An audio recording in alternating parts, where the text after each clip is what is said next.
Welcome everyone. I'm going to give people about 1 more minute to join us, and then we will go ahead and get started. Okay. As you are joining us today, if you will go ahead and put your name in the chat, introduce yourself, and let us know where you are joining from. Get started in about 1 minute.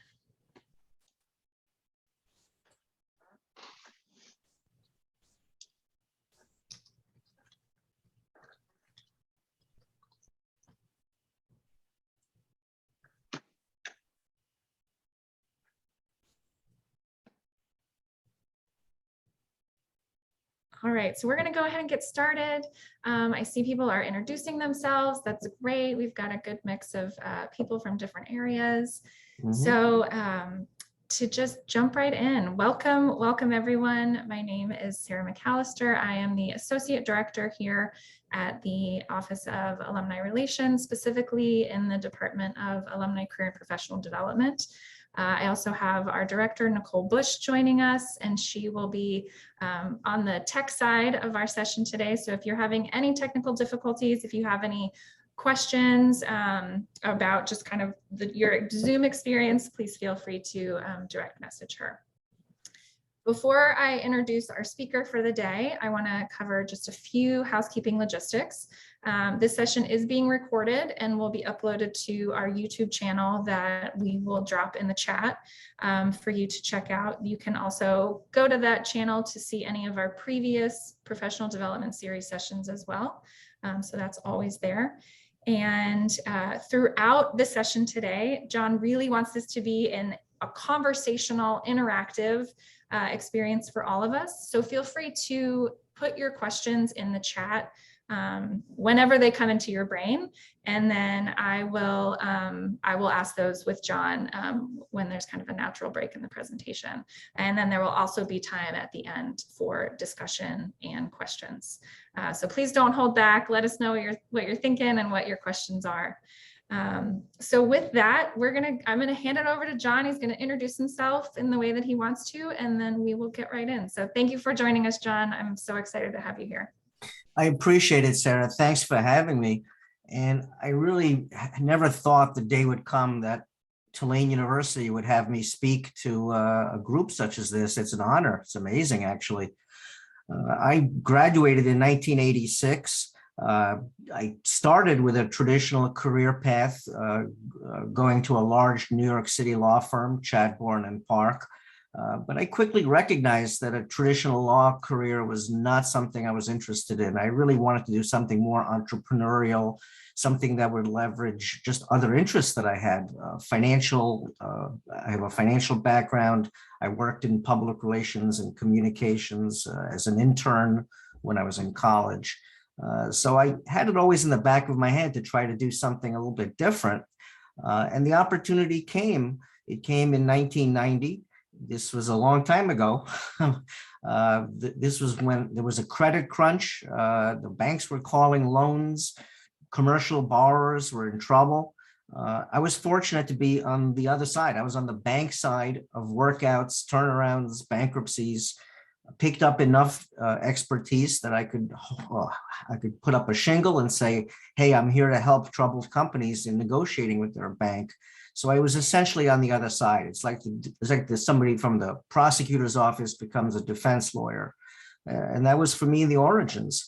Over a long period of time, there are things that I've strengthened my practice, learned from the mistakes. And, fast forward, today I have a very good consulting practice. It's been around for a long time.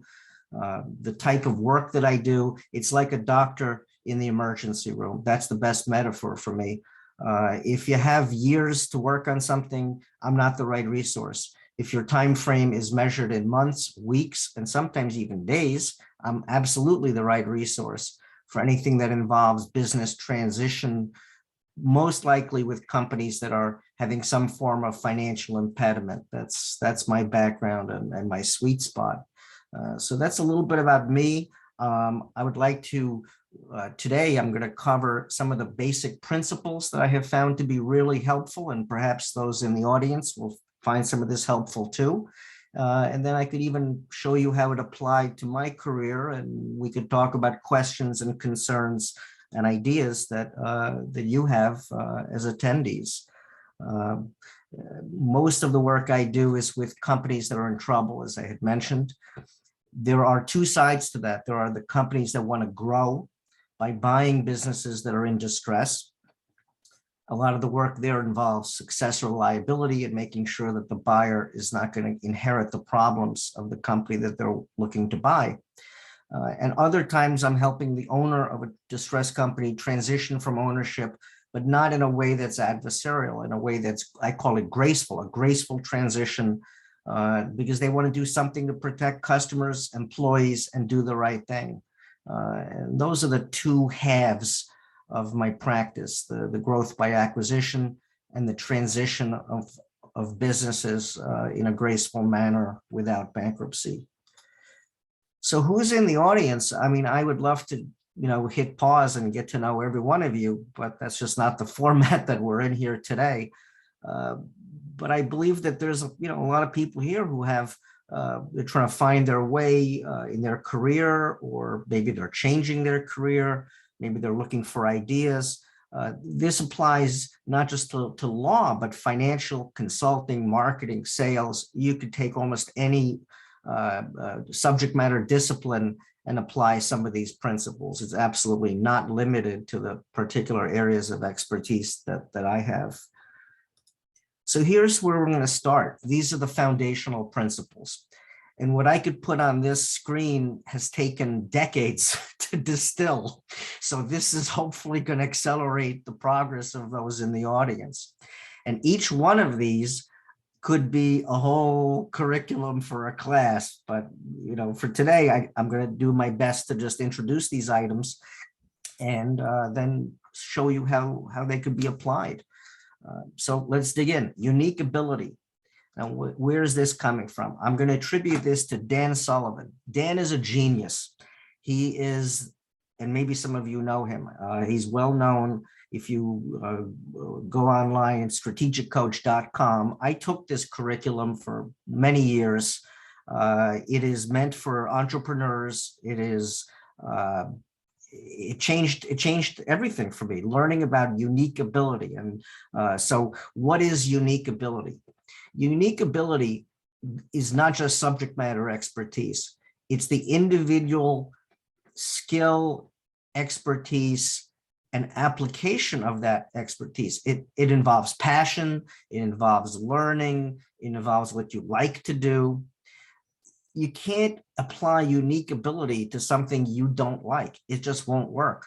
Your unique ability has to be something that motivates you, that you're willing to go the extra mile. You take the time to read about the subject matter at hand, and it becomes the foundation for your practice.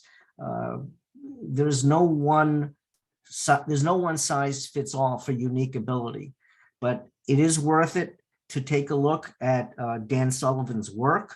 Some of you may even want to go to the extreme of investing in the program.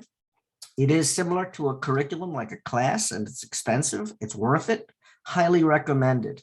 So the unique ability is when you step back and you say, okay, what can I do that is truly unique? And unique doesn't mean that you're the only one doing it, but unique means that in the time and place that you're applying it, and this is where it's going to morph into the other things on that list, you're in the right place at the right time to deliver this expertise in a way that will benefit the end user.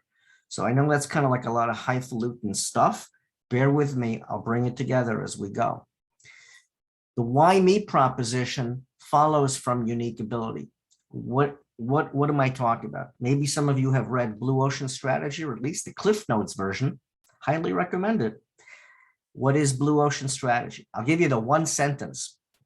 If you have a commodity business, you're just another lawyer with a shingle out the door and you do whatever comes your way. Guess what? You're in the red ocean. That's a commodity. You're not offering anything that the next person can't do or doesn't do. So the red ocean is full of commodity. It's a commodity business. Everyone's just getting competing on price. It's a race to the bottom. The blue ocean is where it's differentiated services. You're swimming in that blue ocean. I don't want to say by yourself, but there's not a whole lot of other people in that blue ocean. And what does that mean? It means you're getting better clients, you're getting a better price for your service, and it's just an overall better experience.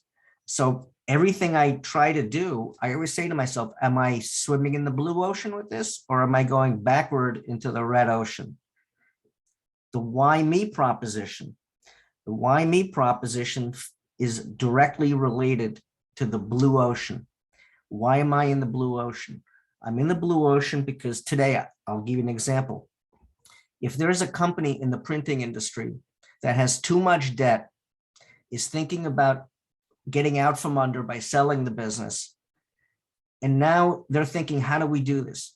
Well, here comes me as an expert. Why me? I know the printing industry. I know mergers and acquisitions. I know debt restructuring. I know 3 different disciplines brought together that can help you, the owner, make your decisions faster, better, and with less risk than with other alternatives. That is the blue ocean. That's the why me. Now, you could go somewhere else. You could go to a lawyer who's a generalist. You could go to an investment banker who takes all kinds of different companies and raises capital. And are you going to get all of these different facets of expertise in one place so you could make decisions quickly and effectively? Probably not. That's, in my case, that's the why me proposition. Now, value, creating value. I will say this is, to me, if you want to have the why me proposition, and the next piece to that is you got to charge for your service. I just sometimes hear people are saying, well, I can't get my price, or I'm just charging on an hourly basis. If you're charging on an hourly basis, and I do, by the way, I have hourly billing clients like many other professionals, but it can't, in my opinion, it can't just be on the hourly fees. There has to be something that correlates your unique ability with value for the client in a way that you could charge for it. And the best example I have ever heard was somebody who had a mechanical engineering background, and they were able to solve a problem for one of the large airline companies. I think it might have been American Airlines. They tweaked something in the design of one of the planes, and it saved American like $50 million. But it only took the person doing it like a couple hours. So what did the person do? Charge a couple hours of a consulting fee, and he just saved an airline $50 million? Doesn't seem fair. So what's the alternative? Value-based pricing. If you could understand what is the benefit to the client, the benefit meaning they can get their goals accomplished faster with less risk, avoiding worse outcomes. In the case of that American Airlines example, being more profitable. If you could accomplish these goals for the client, and that means you have to ask these questions. What are your goals? How do you measure your goals? And if you could determine, my expertise as an engineer could save you $50 million, American Airlines. So if I charge you a $250,000 fee for doing this, is that a bargain? Of course it's a bargain. I just made that number up. That's my point. There is no direct correlation between the expertise and the fee unless you could know the benefit to the client. And that's hard. Sometimes you can't ask, what's the benefit to you, or what are you going to save by this? It's hard. I'm not saying that this is every time, but if you look at the summation of skill sets and the things that you all need to bring to the table to build a successful practice, one of them is to understand value and then being able to charge for that value. It's easy for me to say sitting here today. It took years to figure this out. This person, you can see on the screen, Alan Weiss. Well, he helped me a lot. I'm going to say this was in 1998. I will never forget attending a workshop that he gave in the Boston Copley Plaza Marriott. Highly recommend him. I think he's still around. His books are still around. If you go on Amazon and Google Alan Weiss, he is brilliant. And it's, ultimate consultant, but you could just change the word consulting. It's designers, marketing people, salespeople. These principles apply to any professional service. What he learned, what he taught and what I learned was the importance of marketplace gravity. You could be great at what you do, but if nobody knows about it, guess what? You don't have any business. So how do you build gravity without being boastful, without being, late night infomercials? This has to fit one's personality. For myself, I'm uncomfortable with things that are too sales-like. That's just not me. So what can you do? Well, there's a lot of things you can do to build gravity. Alan Weiss's book, it'll teach you a lot of the techniques. It comes down to this. It comes down to public relations and having a third party vouch. What is a third party vouch? I want clients to say what their experience was and let that be the vouch to other people who are in their shoes as potential clients. There is nothing better, at least what my experience has been, than testimonials, references, the blessing of somebody saying, wow, John really helped me. This was incredibly valuable. It's a perfect resource for this type of a situation. And the next person is hearing that. That third party vouch is the essence of marketplace gravity. I'm covering all this stuff quickly, stuff that took years to figure out, but that's the nature of this webinar. I'm just trying to share things with you, hopefully to spark some ideas, maybe reinforce things you already know, and give you some resources to pull from for further learning. So with those different principles, now, how did I apply some of these things? Well, for me, I started here. By the way, this was where I was living at when I was in New Orleans. I wonder if anyone recognizes it. That building is still there. This photo was taken just a few years ago by a friend of mine who visited, right by Camellia Grill. I love New Orleans. For me, it was like I feel like I was in a foreign country for 3 years. I mean, the food, the culture. I just love New Orleans. So where did that take me? I went back to New York. I worked on big deals at Chadbourne Park, Fortune 100 M&A, one all-nighter a week. Where did that lead? How did I get from being in the grunt, being a grunt person at a large law firm to starting a consulting practice? Well, for me, this is right here what I wrote. I mentioned it before, when I switched sides and switched roles. And this was the genesis of it for me in 1990. Now, those of you who have this New Orleans connection that we share, where do you think that name came from? Rampart Group was the name of my company, named after Rampart Street in New Orleans. This is just how I started. It was just from the ground up. I know some people that have started with the same kind of experience, just, kitchen table, you're just winging it until you could figure out what you've got and what you can do. One of the keys for me, having early on well-known clients, that goes back to what I had mentioned about gravity and having testimonials. I had well-known people in Connecticut when I was living in Connecticut. And I just got, I don't want to say lucky, but I helped out some people that are pretty well known and then leveraged the heck out of it. This was the days of no internet, obviously early 90s, but there were newspapers. Wow, newspapers. My daughter would be like, what's a newspaper, Dad? But that's what we did. I did PR over and over to get the story told. Added a couple people, partner, and assistant. Now, here's the next key point, a vertical market. Some of you may already be in vertical markets in whatever business or practice you're in. I had a choice. I knew it was important. 5 years in business. I knew I had to get to know one industry really, really, really well. I had some lumberyard clients.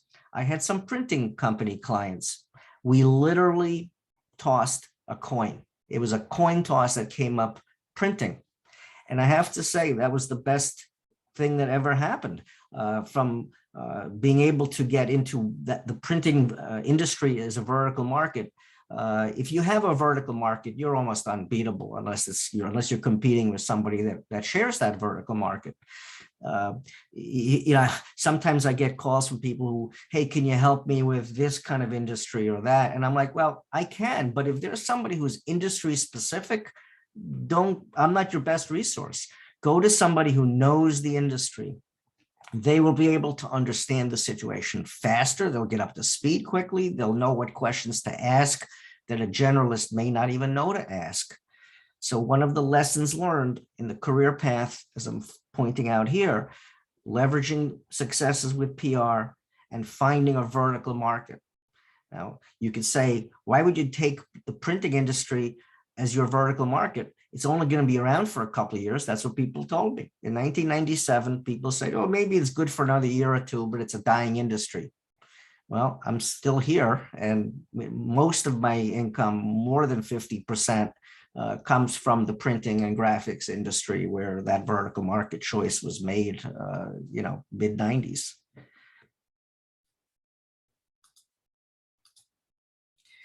Where did it change for me? And I'm making this personal because, we're all here as individuals. This is not some corporate institution. It's personal. So what changed? My daughter's born 2000. Well, many of you, I think, could understand having a child, kind of feel like, well, I gotta have less business risk. I had a good business, but I felt it was too dependent on transactional one-off transactions. And I had a mandatory partner retreat, 2 of us. And that's another point I'd like to say. Don't assume you can't do things like a strategic retreat just because it's yourself or one other partner or a small business. I'm a big believer in these sort of strategic retreats. There's something to be said for make your tough decisions in an environment away from your business that gives you time to reflect. Well, we did that December of 2003, and by May, note the time period, note the lack of indecision. December, and then May, I was already in my new home. Sometimes people procrastinate. I kind of went the other way. I went like an extreme fast process to find my new home. But I already knew the people in the trade association known as NAPL. So this was not entirely finding the new home. It was really just solidifying the deal. What did it do for me? It gave me a national brand. It gave me a paycheck. Somebody said to me, what's the difference being at a trade association as opposed to your own small consulting practice? The answer I gave was, it's the exact same work. The only difference, we get paid now along with everyone instead of after everyone. And that was a big deal for me. The practice grew. I don't want to get into the details, but man, this talk about life. I didn't see it coming. This was a disaster that happened. I'm going to just let it go at that. Learn from personal mistakes. For me, it took a long time to heal emotionally, but it also gave me the opportunity to really have a new beginning and not just the same old, same old. And I decided to go back, set up my own boutique. At the same time, I had aging parents. Yes, I'm sure some of the folks in this audience have aging parents. My dad was an accountant in New York City, had a tax and bookkeeping practice. I helped him to find really a succession plan. I took over the practice when his health was not good. Not that I knew enough about tax or bookkeeping, but he had some people in place. I merged it with a partner. So when sometimes now people talk to me about family succession, that experience brought some different perspectives to it. It's easy to talk about it when it's not your business or your family, but now I understood things a little bit more differently. This was my dad's business. This was pretty personal. Fast forward, because I wanted to just kind of hit a few highlights here. So the why me proposition, I go back to that. Here's where the why me proposition and expanding capabilities really has gone to a whole nother level. Troubled companies sometimes need to file for bankruptcy. What if they don't want to file for bankruptcy? What if they want to have a graceful transition where they could work out the debts with creditors? Well, I have that expertise, had it before, but now in 2018, added a capability to actually manage the debt administration, similar to, for those of you who may be familiar with bankruptcy, there's a proof of claims process where creditors submit how much is owed. It has to be validated by the company, then it's negotiated. So I added that capability, and now that's another reason why a distressed company in the printing industry would consider that I would be the right resource at the right time if they're experiencing those type of severe financial challenges. All of that came into play last year. The business conditions, given what happened with COVID, it was all aligned incredibly well. I'm sorry for the people that suffered greatly in the printing industry last year. Many companies were forced to downsize radically or close their doors. There was an awful lot of pain that's not just fundamental long-term because of the decline in demand for printing, but this was based on the economy. Customers weren't buying. It changed everything. I don't got to tell this audience about COVID. But then when you look at these why me propositions, I know the printing industry, I know mergers and acquisitions, I know debt restructuring. And if you're an owner with critical decisions to be made in that industry with these issues, look, I'm not saying I get all the engagements, but people are going to find me. And that's the gravity. And that was a result of the unique ability applied in a vertical market that has needs that otherwise are going to be handled by people that don't have the why me proposition so well lined up. So this is all a little bit of, I don't mean to make this about me, but I wanted to use my career path to amplify and give context to some of the key points that we talked about earlier. And so with that in mind, I think, am I at a point here that I could ask for questions that we have, Sarah? I didn't want to go too far onto prepared materials, and I thought, let me just see what questions, and I'm happy to bring up some topics that will get the audience thinking if we don't have enough questions. Yeah, no, John, this has been great. Thank you for all of this really rich content. We did have a couple questions come up, and just to remind everyone, feel free to put any other questions that you have in the chat. John, I don't know if your video just went away, if that was intentional. Oh, you're back. Okay. So the first one is, and you touched on this, I think kind of pretty lightly throughout the presentation, but I'd love to hear a few more just common mistakes that either you made or you see people make when they're trying to get started. Oh, get started. Yes. And the first mistake, and I made it, absolutely, is in the desperation to get clients, you take anyone. And it's just what you shouldn't do. It's completely counterintuitive. I was happy to get my first client. It was $150. I was jumping for joy. Couldn't believe it. Somebody actually paid me for this? Really? It's like, wow, that was really cool.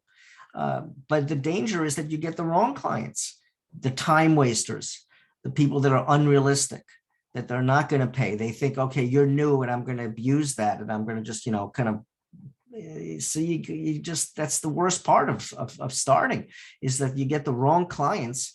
And the more you get, the longer you can stay in business and get past that, it gets easier. Now, I remember somebody said this to me. It was an accountant who I had a good relationship with. And I was in business probably about 8 years.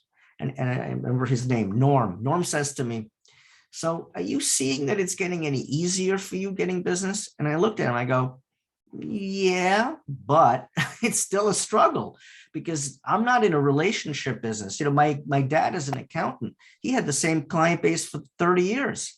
relationship businesses, the hair salon, the accountant, my friend who just sold his insurance practice. You have continuity in the relationships and therefore the revenues. Those of us who are in a transactional business, like the doctor in the emergency room, you're only as good as your last case, and you don't know when the next one's going to walk in. How do you know? So that's why you need to have that constant reinforcement of gravity and PR. But the single biggest mistake is having the wrong clients, and it's hard to know, but that is the number one impediment to getting started. Yeah, that's great. Thank you. We do have another question from Tom, who says, who did you learn are the most reliable and or prolific new business referral sources? Yeah, it's a great question. New business referral sources. I think that's going to depend on your particular area of expertise, what type of work you're looking to do. But for me, accountants at larger firms were, for me, the starting point, because there are accountants that say, hey, you know what, I can help with restructuring, I can help with mergers and acquisitions. And so they may think of themselves as competing, but then, hey, why would that be a good referral source? And the answer is because I took their worst clients, the ones that aren't paying them, that maybe they can't afford the big accounting firm's fees. But hey, I was just working out of the kitchen table. I'll take anything. I'll be happy with, whatever little amount of money I could get to start. So their turndowns, their crumbs, their bad debts were my valued clients to get started. That's really where it came from. I was very fortunate because I had contacts at some of the larger accounting firms in Connecticut and New York. I had doors that I was able to open with banging on them, but they opened, and I realized that there were opportunities to turn their problems into opportunities for me, and I still do that. I had a great referral a few years ago, and I looked at it, and the accounting firm that was for that particular client, major name recognition firm. I haven't had a chance to follow up on this, but I know I'm going to go to them to say, next time you see someone in your client list that's not paying you, and look at all these great things we did, look at this testimonial, please, if you don't want to do it, think of me. So that was one. The banks are another, for me at least. Companies that are in trouble would go to the bank looking for a loan. The banker doesn't want to say no without helping. So they would say no, but here's somebody who could help you if you need help with restructuring the debt. So I was able to get referrals from banks and accounting firms. Those were, for me, the two biggest referral sources. Okay, awesome. So we're getting some more questions coming in, so I'm just going to keep throwing them at you. So a question from Guy: your career path through its changes has settled around the vertical market. Do you have recommendations for those who may be shifting industries, or at least desire to shift industries? As to what vertical market, that's a hard one. I really don't have any feel for that. That has to come from within. To be able to start looking for a vertical market, I'm not sure how to do that. The way I got to it, I listened to my business, which is actually one of the things I like to say and to advise people. Listen to your business. Now, if you're just starting, that's hard to do.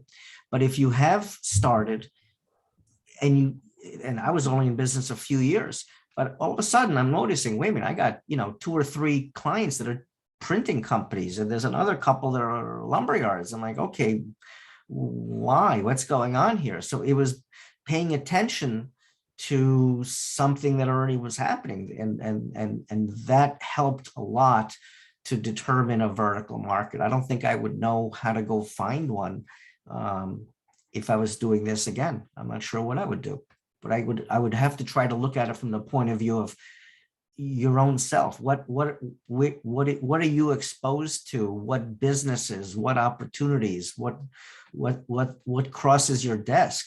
And then go from there, as opposed to trying to find something completely from scratch or out of the blue.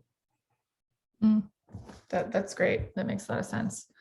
So the next question is from Phyllis. And this question is, what do you think of a consulting organization that started with 3 people and now has 50 to 60 employees, but cannot change from that 3-person mentality? Wow. That happens a lot. That you could say that for consulting. There's law firms like that. There's accounting firms like that. There's ad agencies like that. How do they change the culture to adapt to having a bigger practice? Wow, I'm not sure I know the answer to that. I could tell you what I wouldn't do if I was in their situation.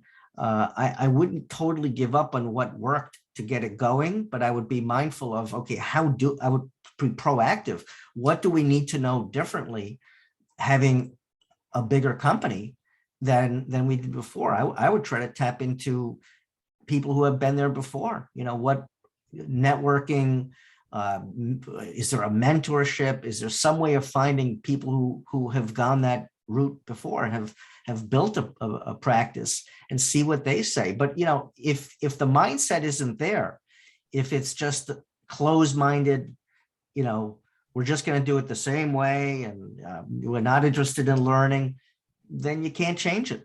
All of the stuff that involves consulting has to do with the recipient who's willing to change. If they're not willing to change, this stuff just doesn't work. It's whether it's me or anyone else. You can't bring what do they say? You can bring a horse to water, you can't make them drink.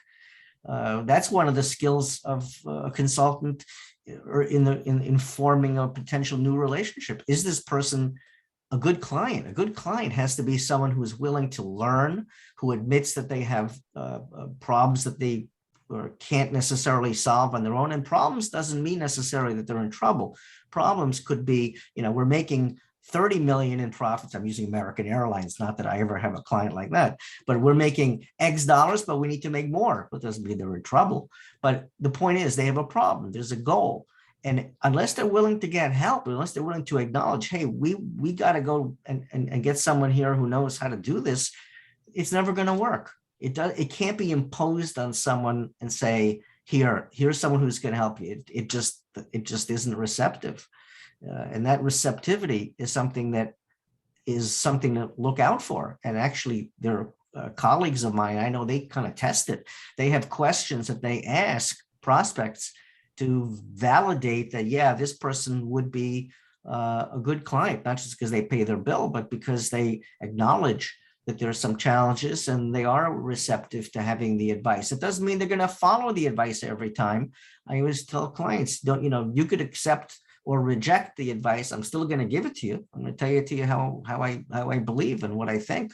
But the client has to be the decision maker. That's why they're clients and we're advisors, as opposed to if we're principals. It's not that type of a situation.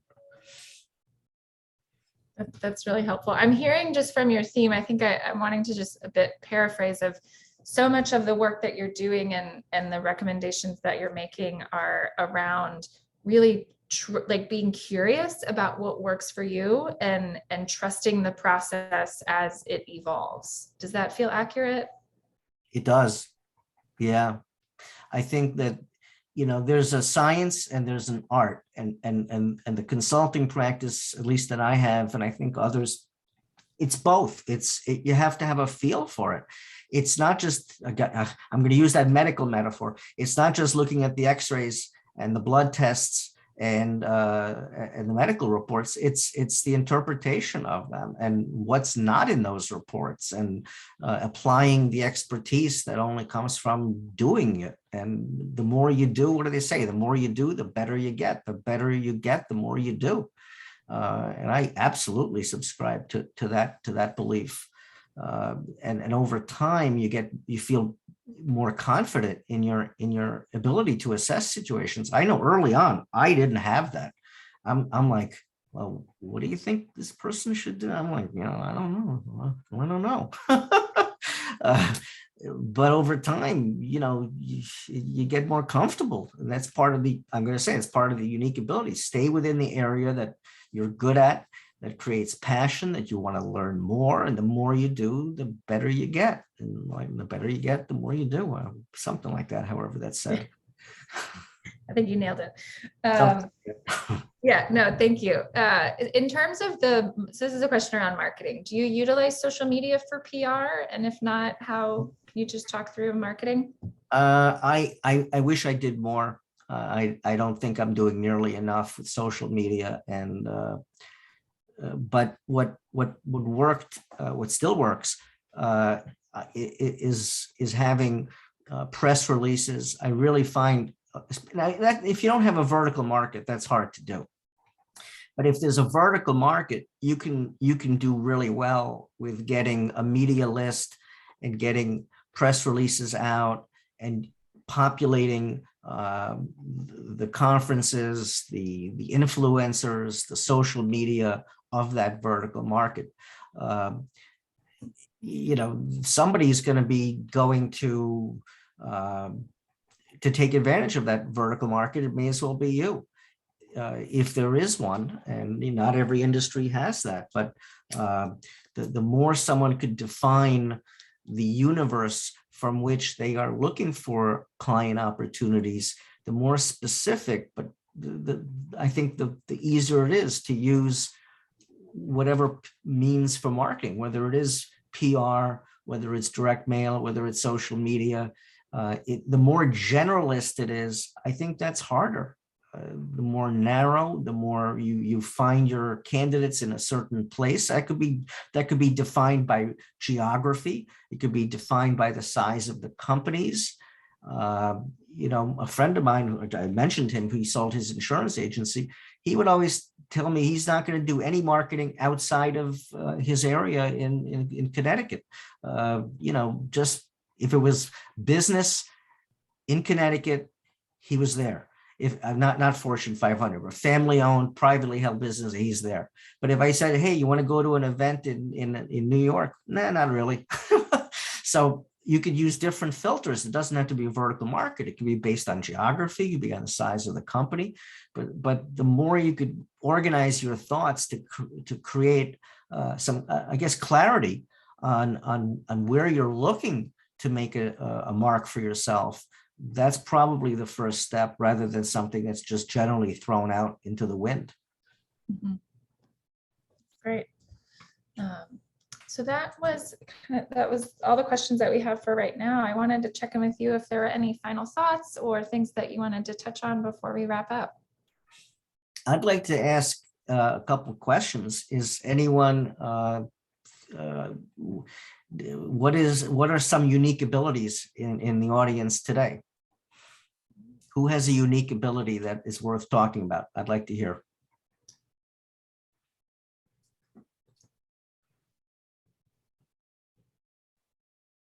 Shannon, you're raising your hand if you want to unmute yourself.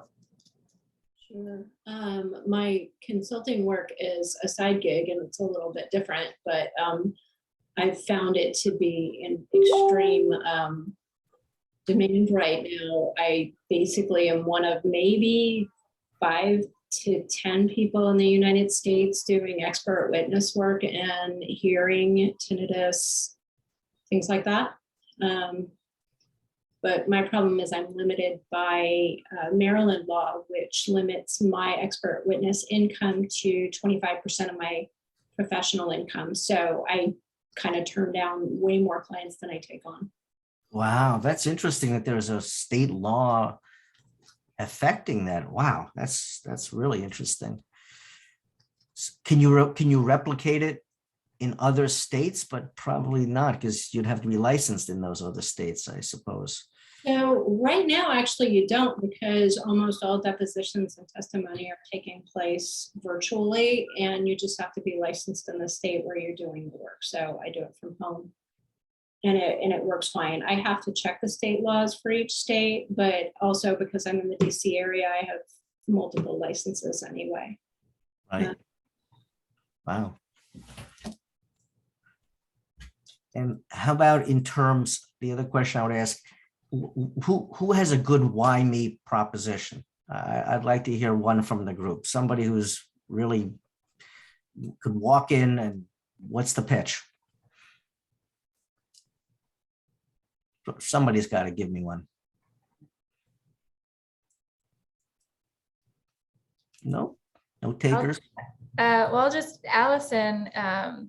Allison just posted in the chat. So she said she's considering getting into speaking/consulting on a personality indicator, facilitating for teams.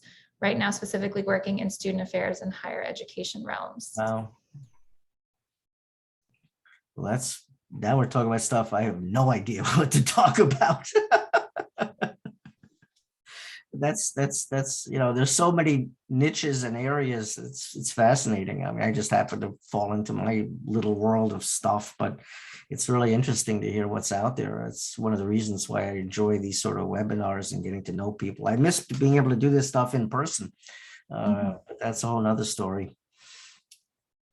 And then Greg shared earlier about, so he's in real estate permitting advisor. And so they help real estate developers navigate challenging permitting approval processes. That's definitely a niche, right? It is, and it's and I would think that's where having the right kind of clients to vouch for you, it's going to get you more clients. You have a couple of clients who are well known, and you're the go-to person for them for that expertise. I can't think of a better way to get more business is with the third-party vouch from successful real estate people who have benefited from your expertise. That would be really a great way to leverage that. And the more of those testimonials and that's what jumps out at me hearing that is prime area for really good referrals and testimonials. Sure. I wanted to acknowledge, so MRB Public Health Consulting raised your hand if you want to unmute yourself. Sure. Good afternoon. I'm Mardra with MRB Public Health Consulting. Thank you for allowing us to pitch. John, I have a unique skill set in that my background is international health and tropical medicine from Tulane. And my consulting business pivoted during the pandemic, and my focus is helping organizations and businesses overcome the hurdles and challenges of COVID-19. And my pitch, why me, not only do I have a unique background, but my success rate for organizations and businesses is 0 school-based COVID and 0 organizational COVID. Wow, that's fantastic. Amazing. So that's the pitch. It's a great pitch, and the results. I mean, that's pitching expertise and prior success, which I can't think of anything better to use as part of that pitch. We're small and mighty. Small and mighty, right. Well, that's one of the questions then. Do you want to grow it, and to what level? Or right. not? We're very selective in our clientele for good reason. Not everyone has a readiness. Not everyone wants to listen to evidence and to science. And so we're very careful in how we partner and collaborate to those that are kind of early adopters, prevention-minded, and ready to work. Are you able to raise fees because of the success? I do for those that contact me in a crisis, because that's a harder sell and harder work. So we, those clients that contact us prevention-minded earlier in the pandemic, we have clients that have been with us for 2.5 years. And those are kind of easier to move to action. And so they have a different rate than those that are calling me with high quarantine, high isolation, no one in the building, and help us. That's really amazing. And that's interesting because I have found that it's harder to raise rates with prior years clients than with new clients. New clients, no problem. But the ones that have worked with me in the past, that I find that harder, but you're just the opposite. That's pretty amazing.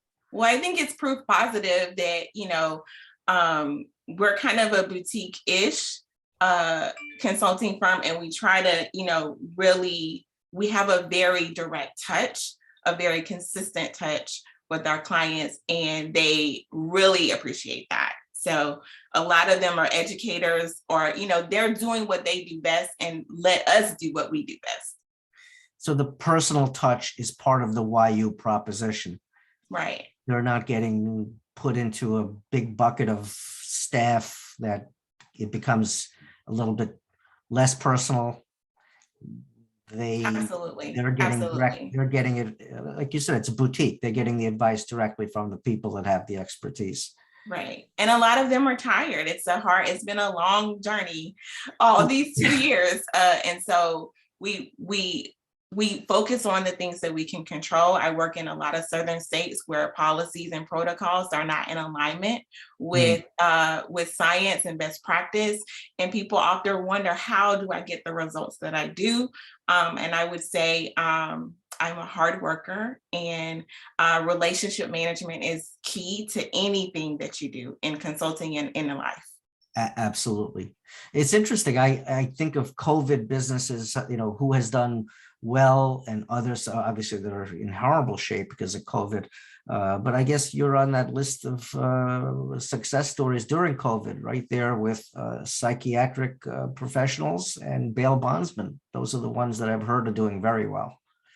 I would say so, John. We try to do our best to help where we can, and absolutely, it has been a huge pivot for us. But our motto is, we accept all challenges. Very, very impressive. Thank Thank you you so for much. sharing that with us. Anytime. Yeah. Hey, Amy, I see you. Hi, John. Thanks for sharing your wisdom. You're welcome. Thank you So for I guess having me. I like this idea, and I think I'm going to practice like some others have as well. That my why me, right? Is that what we're calling this? Is that I am looking to share from my 25+ years of experience in sales and business development in the media industry in Atlanta, Georgia, with a small, potentially emerging, growing business, a startup, a boutique business that's looking for support in their sales efforts from someone who comes to the table with a lot of expertise, with a level of maturity, wisdom, integrity, a sense of calm, a sense of style, and can potentially help integrate some sales strategies into that world, into that business. That more than likely might be a group of 30, 40 somethings is sort of where my head is. Or if I can't find a small business to take me in and do something like that, I might reboot a business I had more than 25 years ago and do it again on my own. Right. As a consultant. What are the drawbacks of that? Of which? The second scenario. Second scenario, really probably just more financial than anything, just making sure that I can financially support myself. But I do have several things I'm involved in now, including a side hustle in the podcast space. And I think I can pull it off with the leads and the contacts and relationships. I've been in Atlanta my whole adult life since I moved here from New Orleans, and I have the same feeling about Tulane and New Orleans that you do. And I was just there for my reunion, my 35th reunion. Wow. In November. Wow. It's awesome. Anybody that has a reunion coming up, you must go, because Sarah and Nicole and their team do a great job of putting those events together. That's awesome. Yeah. So that would be any thought, any suggestions, any ideas? I like your second scenario, and I just think you have to find the financial means and go for it. You have something there to offer. It's hard to do that, I think, in the first scenario, but that's just a gut feeling. I'm really not sure. I don't have a firm opinion. Fair. Thank you. You're welcome. And it's really exciting. And Atlanta's a great place. There's so many business opportunities, and it's great for living there. I know people who live in Atlanta, they love it. Especially like, what is it called? Buckhead? Is that the name of the suburb? Yeah. That's pretty much where I live. There's a lot happening in Atlanta right now. That's for sure. A lot of good, a lot of not so good. We're in the news for a lot of not so good reasons these days, it seems. But overall, from a business perspective, it's really, really great, for sure. Yes. Yes. Yes. Thanks. Well, I'm so grateful for everyone who has shared their ideas and thoughts. And John, thank you. Thank you for your time and your insight. Welcome. Thank you, Sarah and Nicole, and thank you all the folks in the group here today. I really appreciate the opportunity and the comments and questions. This has been really wonderful, and I'm very grateful. Thank you. Thank you all. Absolutely. Before we end, Fabulous. thank you. One quick question. We did have somebody ask if they can get access to your slides. We are going to post the recording. Are you comfortable sharing the slide deck? I am, sure. I'd be Okay. happy to send it. Yes. And then if people want to contact you directly, do you mind just putting your email in the chat real quick? I will. Yes, I can do that. Okay. Absolutely. So just to wrap up, we are going to post this recording on our YouTube channel. If you have any questions for Nicole or I, feel free to reach out and definitely reach out to John. You've been such a great resource, and have a good day, everyone. Thanks so much. All right. Bye. Take care now. Bye.